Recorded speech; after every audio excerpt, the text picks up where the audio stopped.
Hello, and welcome to the Buena Vista Project, a podcast about Mexican American history, politics, cultura, y más, coming to you from San Antonio, the Mexican American capital of the United States. I'm your co-host, Elaine Ayala. And welcome. I'm your co-host, Michael Quintanilla. Joining us are two fashion visionaries, designer Augusto Cuellar, whose work has graced local runways and those in New York and Paris Fashion Weeks, and artist, photographer, and creative force, Dr. Cristel Otra Puente. Together, they are the team behind a most unique runway show happening at 8 p.m. June the 6th on Guadalupe Street. The street will be blocked for traffic and the safety of guests at this free event right in the corazon of the West Side. It's called Runway Rasquachic, a show that is Augusto's brainchild and born from our city's Chicano and Mexican American art movements, and shaped by the hands of several designers and stylists from hair to makeup and more participating in the show. Runway Rasquachic is reclaiming the street where so many of our stories began on the West Side. There will be lights, music, art, sustainability, and fashion. Here's our first question. Augusto, this isn't your first time producing a runway show on Guadalupe Street. I remember being at several of them. Tell us, what does it mean to bring fashion back to this neighborhood in this way for this community? Thank you so much for having us here, Elaine. We're really excited. And I believe that this is a community event that encompasses generations of young people all the way to our elders. And it's a way to showcase the talent that San Antonio is gifted with. So bringing it back from a run 10 years ago is really a milestone for us, and we're so excited that the Esperanza Peace and Justice Center, along with Texas Fashion Week, have given us the opportunity to bring it back to the streets and to the West Side, which is our historic West Side in San Antonio, and it's Runway Rasquachic. That's right. Cristel, would you like to add to that? And I think it's been actually maybe more than 10 years, don't you think? Well, we started in 2008, and it ran for 10 years, 2018. I guess the way I look at it is 2018 being the last one. Yeah. It's been almost a 10-year span that it's been gone. Well, we're glad it's back. We are excited about bringing it back. Yeah, I'm very excited. I got to participate in the last maybe 4 years, first as a photographer, and then working with Augusto as creative director on several of the shows that we've done. And we're just really excited that even the name Runway Rasquachic is coming from the people. That's right. It's coming from the San Antonio streets. That's right. So that it just all kind of magically has come together. And then again, like he mentioned, with the support of the Esperanza Peace and Justice Center, in Texas Fashion Week, what better partners can you have really to bring all these communities together? That's wonderful, and that leads into my next question. It's because it's about sustainability, and our Mexican American culture are really at the core of this show. And so it's so wonderful, as you mentioned, that Esperanza Peace and Justice Center are the presenting sponsors of this event. So as a longtime San Antonio designer, Augusto and Cristel, as you and Augusto have collaborated on this show with 3 other local designer brands, I believe, how is Rasquachic interpreted in fashion today and in the past? How do you transform, for instance, and recycle materials into something innovative, also that is culturally meaningful? Intellectualize this for us, the why and how. Okay, who wants to go first? Go ahead. And then I'll catch up. You're the Dr. Puente. Dr. Puente para la gente. That's right. That's so right. I love with that. the PhD, I think you can do this. Yes, thank you. Thank you. Well, I do want to state, though, that just because something has a scholarly thing attached to it doesn't mean it's any better than anything else. That's right. And that's one of the things that I've personally kind of fought with Rasquachismo, because Tomás Ibarra, he wrote the paper on Rasquachismo in 1989, which kind of, I guess, in some ways, loosely, I would say very loosely, sort of defined what Rasquachismo meant, which in essence is a sensibility of just knowing how to take from our people, knowing how to take something that is going to be discarded and reusing it. But what makes Rasquachismo a little different than Rasquac is that it's doing it in an artful way. in a beautiful way. So whereas maybe it's being Rasquachic as, taking a container that was the butter container and putting beans in it that you had, in your grandma's. Everybody knows that, right? Like that would I always love happen, right? that. You always got a surprise. Exactly. It wasn't always butter. That's right.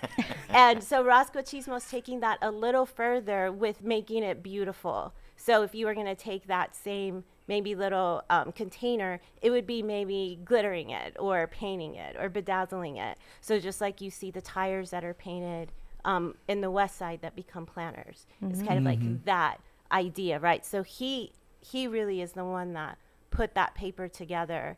And the second I read it, it was like my whole life kind of made sense. Like literally not having the money for the things that you really want and having to go and find them or using hand-me-downs and like making them your own. And I think that's where Augusto and I really, as artists and like, I guess creators that sort of bounce off each other, that's the first thing we immediately got together. Like we didn't have to explain anything. It was just like, he got it, I got it, was magic. And Rasquachic is then the fashion part of it. Right. So talk about that. That's the fashion part. Right. I'm the alchemist. I create from bits and pieces of discarded stuff, be it textile, be it metal, be it anything that is not meant to be worn or used as fashion. I find interesting. I find it a way to keep it out of a landfill, to make it high fashion and present it on the runway. If I see something that I create that gives me a sense of joy and laughter, then I know I'm on the right track. It's like fashion, the runway show. That was where they were given challenges to Yes, Project Runway, yes, create yes. Project Runway, which Yes. created so many know. fabulous things. Created a mess sometimes, It was but a mess, created. but that was part That's of it. part That of was part it. of That's it. part Mess. of the beauty of it. And even like with the idea of Rasquachismo and Rasquachic, like this whole genre that we're kind of talking about, it is about being playful and unafraid. Yes. And, No fear. and bringing joy. It doesn't matter if it falls apart. It doesn't matter if it lasts or not. You just saved it out of it ending up in a landfill. And what Yeah. I most like is saving something that was dear to you Right. in your family. your family, Like when you use doilies.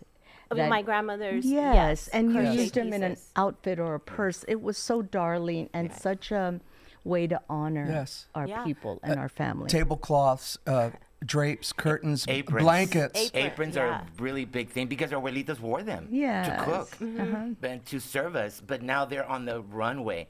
And that's interesting. When I auditioned for Project Runway, I showed an apron and they were freaking out. Yeah. I know Tim Gunn was like, "Where are you from? Yeah, Who are what, you? What do we do with you? Yeah. What can we do with you?" You're like, "We can't do anything with you. Yeah. Just put me on the show." Yeah. It didn't happen, but that's okay. Yeah. And back then, Tim Sustainability Gunn called wasn't- you the wild card. He called me the Yeah. wild card because of the stuff that I had brought. I Yes. showed up with no hangers, no models, just over my hands draped.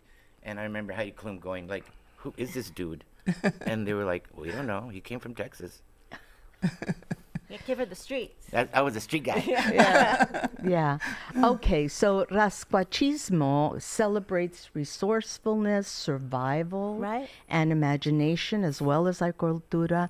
What story do you want guests to come away with about who we are, how we create, and why this aesthetic with emotional, cultural, and political messages matter?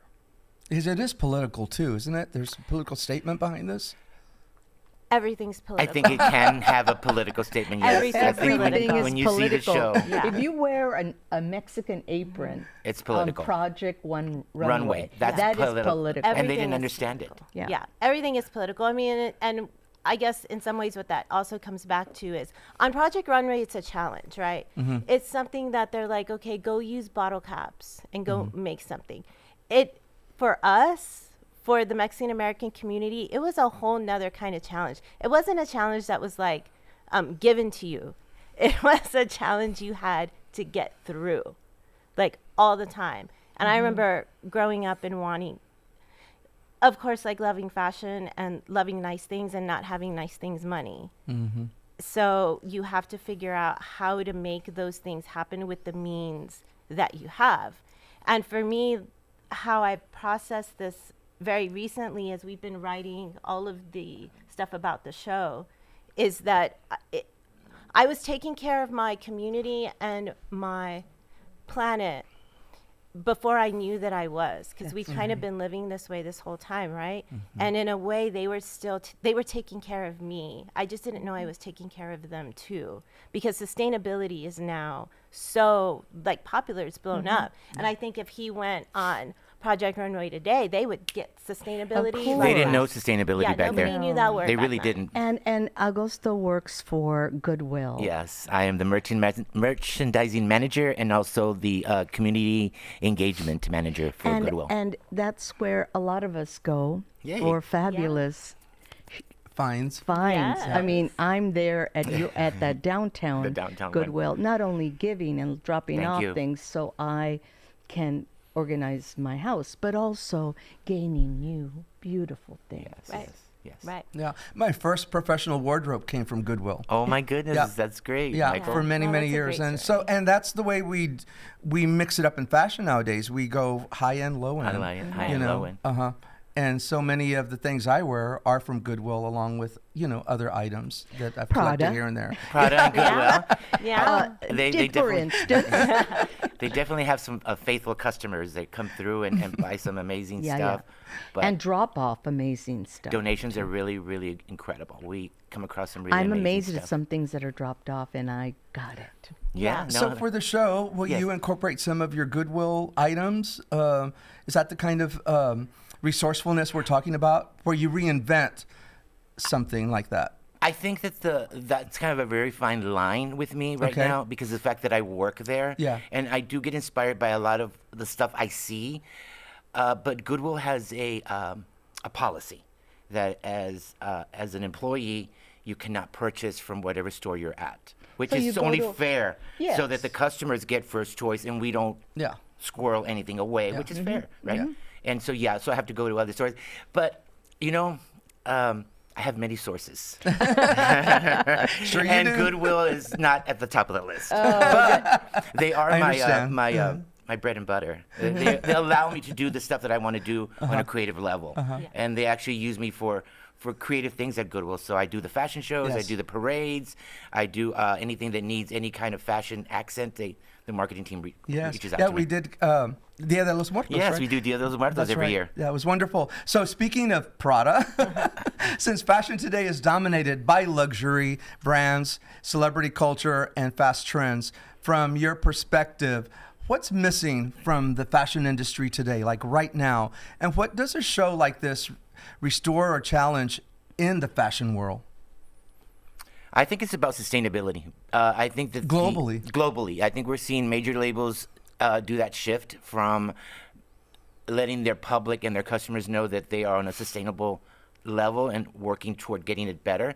But I think it's got a long way to go. We produce a lot of fast fashion, and I feel like I take some fast fashion and mix it up with 1950s and 80s, and it's something new. So because that's how we everything's do it. in. Everything's Everything's available. And and so much of it, too much of it, ends up in landfills or Very much of in it. the ocean. Yes. And some of it is just terrible fabrics. They're Right. basically plastic, and I hope we get to a point where less is produced. We treasure what we have, and recycle and give to others. Give to others. There's Yeah. a statistic out there saying that secondhand clothing will then bypass new clothing in about 2030, Yeah. 2035. I think that's It'll be yes. where everyone goes secondhand. It's better happening now. quality. Economy. It's happening now, Yeah. but the it's going to get. economy is telling us that. Yeah. Exactly, especially now. Yes. Christelle, can you tell us about this photograph back behind us? This is the Yes. poster for Runway Rasquachic.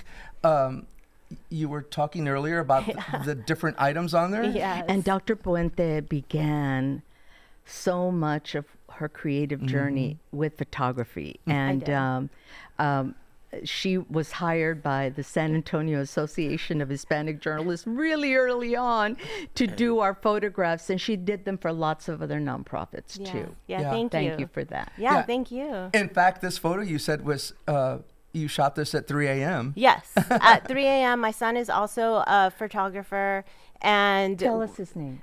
his name is Leonis Puente, and he has been working with us. And so what we're doing is we feel like on this project we've created a house. So we have House of Augustine, And House of Augustine, this is our first collective.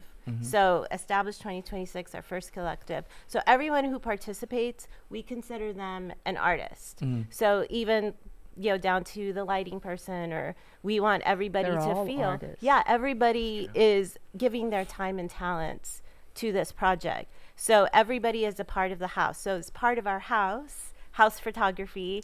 The other day when it rained, like a week ago, at 3 a.m, we wanted the streets to look wet. So this is actually taken on the bridge as you're going over, I think from Frio to, like you're going toward Brazos. You go over that bridge to go on the west side. It says, welcome to the west side. Yes. So it's right in the middle on top of that bridge. So 3 o'clock in the morning for some reason. So one, because it was raining. Next, we wanted less cars, which actually did not happen, which like we thought it was.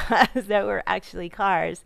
We're up real early or Yeah. up real late. Yes. However you want to see it. Yes, a lot of over policing, but that's for another conversation. Yes. But we were on the top of the very tippity top of that bridge, because actually if you go over that bridge at night and you look, you can see the whole city from that bridge. I think a lot of people don't know about how beautiful that spot is right And there. so is the Commerce Street Bridge. It's just as scenic. And when you have just the early morning or the late night, there is Beautiful. a clearness and crispness up there Yeah. that's very beautiful. And I live on Buena Vista, and it really is a Buena Vista. Yeah, no, it Yes, is, it right? is. They named that street very well. Yeah. Yeah, so that's where that was. And we also wanted a longer exposure to get the lights going by to make it look a little more interesting. The whole photo, that's only part of it, but the whole photo, you can see the whole city in the back. So Can it's you really tell cool. us about the Rasquachic look Yes. in that the model is wearing? Yeah, so Augusto, that is from, the jacket is from his 2017 Rasquachismo collection. And you see Rasquachic on there. That's from the 2017 show that we did. The other piece, the skirt bottom, is new from It's the new 27. collection. Yeah, so you get a little sneak peek there. You don't get to really see what the whole thing looks like. And then the collar is from my baby dress from when I took, I think my mom said, my 1-year-old pictures. Oh my goodness. Yeah, so she kept it, and I had it somewhere in a drawer, and I pulled it out, and it was kind of falling apart. So Augusto and I, that's another thing that's missing from fashion, right, is not being scared to take I ain't things scared. apart and do things. And so I took it apart, and I was like, I'm going to be like Augusto. I took it apart, and I was like, let me try it as a collar, because that's one of the things he does. He's like, turn it upside down, turn it inside out, cut it in half, and then you put it on, and you're like, oh my God, this looks amazing. It looks Elizabethan. Yeah. And it you know- reminds me of Frida Kahlo. Right. It Well, does you know, have that the sensibility. sleeves there are skirts. Yeah, they're skirts I Also- used Yeah. to turn them into, they're actually small skirts. Yes. And they're sleeves now. Yes. Yes. Augusto, I remember one time at a photo shoot, you turned a shirt upside down and it looked fabulous. Yeah. I think that was the event, the story you did for the Express News, right? Yeah. That there's actually still pictures of that. Yes. With the bow in the back and the shirts It was upside down. wonderful. It was wonderful. Oh my God, I remember Let's that. go through some of these photos, Josh, as we close out Josh is here. our IT guy, by the Yes. way. Hi, Josh. So, everyone, Augusto has shown in New York, and this is the streets of Paris. Yeah, this is Paris. This is Paris in 2019 when I showed my 2025 collection. Yes. This is a cafe in Paris. Oh, Right. God. I can only But you know what they imagine were Where the everyone bread faces there. out into the street. You know what they were serving? That was their latest thing was guacamole. Oh, my Isn't that God. funny? Isn't Did that you funny? taste it? Of course I did. Had to, How Michael. was it? Oh, It how was horrible. horse. Of course it was. It had no spices. Oh, So I thought I could go down there and make no. avocado on Oh, down, you could go make a aguacate, aguacate on the downstairs, street. and then upstairs will be my atelier. Yes, Let's yes. go. Let's do it. We'll bring our own spices, everyone. Please, spices, bring your own. So that was that. This is when I got my award for Fashion Designer 2021 Yes, for Texas fashion industry. I was there. Yes, you were. That was an amazing time. They fooled me. They tricked me. Yeah, that was an orchestration. The next Yeah. one, Josh? This is actually Agustin, the boutique, the atelier at Blue Star. This is we opened in 21 during COVID. And you're still there? Congratulations. Yes, we're Yeah, celebrating our still 5 years Congratulations. next year, next month in July. Congratulations. It's been so wonderful to have you here, Yes. and we look forward to the show. Michael? Yes, I'm sorry we've run out of time, but as we close out today's podcast, I think about the seamstresses who hem quince dresses on kitchen tables, the muralists who paint our stories on barrio walls, right? And the designers and artists who refuse to let our culture be commodified or erased. So thank both of you for that. Thank you, Thank you. Augusto and Cristel, and your other designers who are carrying that legacy forward. You can find our podcast on our website, buenavistaproject.com, as well as YouTube, Spotify, and Apple Music. We'll be back soon with another episode of the Buena Vista Project. Until then, Hasta la Buena Vista, baby.